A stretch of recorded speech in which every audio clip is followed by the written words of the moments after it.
தென்மேற்கு பருவமழை காரணமாக மேட்டுப்பாளையம் அருகே உள்ள பில்லூர் அணை முழு கொள்ளளவை எட்டியது. இதுகுறித்த கூடுதல் விவரங்களை செய்தியாளர் பிரசாந்த் வழங்க கேட்கலாம். வணக்கம் பிரசாந்த், பில்லூர் அணையின் தற்போதைய நீர்வரத்து என்னவாக இருக்கிறது? இதுகுறித்த விவரத்தை பதிவு செய்யுங்கள்.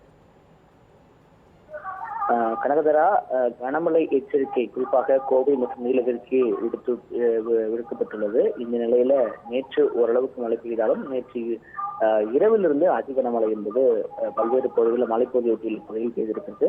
குறிப்பாக கோவை மேட்டுப்பாளையம் இருக்கக்கூடிய பில்லூர் அணை முழு கொள்ளளவை எட்டியிருக்கிறது. அணையின் பாதுகாப்பு கருதி வினாடிக்கு 18,000 கனநீர் தண்ணீர் என்பது 4 மதகுகள் வழியாகவும் உபரியாக பவானி ஆற்றில் திறந்து விடப்பட்டிருக்கிறது. இதனால் அந்த கரையோர பகுதிகளுக்கு எச்சரிக்கை என்பது விடுக்கப்பட்டிருக்கிறது.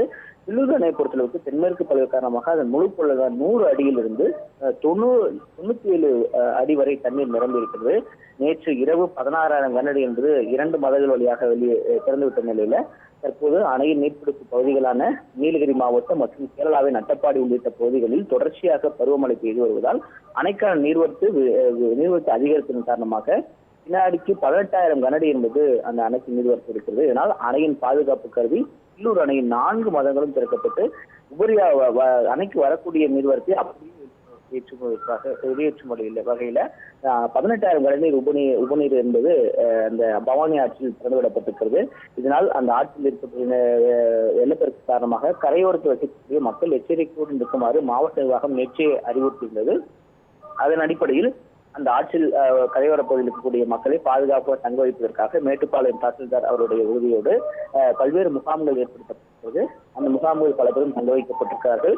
அதே போல் ஆற்றில் குளிக்கவோ இறங்கவோ அல்லது தண்ணீர் அதிகமாக வரும் காரணமாக செல்ஃபி எடுக்கவோ குளிக்கவோ துணி துவைக்கவோ வேண்டாம் என்பது எச்சரிக்கை விடுக்கப்பட்டிருக்கிறது. குறிப்பாக நெல்லித்துறை, மேட்டுப்பாளையம், ஸ்ரீரங்கன் ராயனோடை, சிறுமுகை, ஆலங்கொம்பு, பச்சினம்பாளையம் உள்ளிட்ட பகுதிகளில் காவல்துறை மற்றும் வருவாய்த்துறை தொடர்ந்து பாதுகாப்பு ரோந்து செய்து அந்த பகுதியில் யாரோ குளிக்கிறார்களா என்று சொல்லி அந்த பகுதியில் இறங்கி தண்ணீர் அந்த இடத்துல செல்ஃபி எடுப்பு உள்ளிட்ட பகுதி இருந்தாலும் அவர்களை அப்புறப்படுத்தும் பணியிலும் ஈடுபட்டிருக்கிறாங்க. தொடர்ந்து அந்த பகுதியில ஒலிபெருக்கி மூலமாக எச்சரிக்கை விடுத்து வராங்க.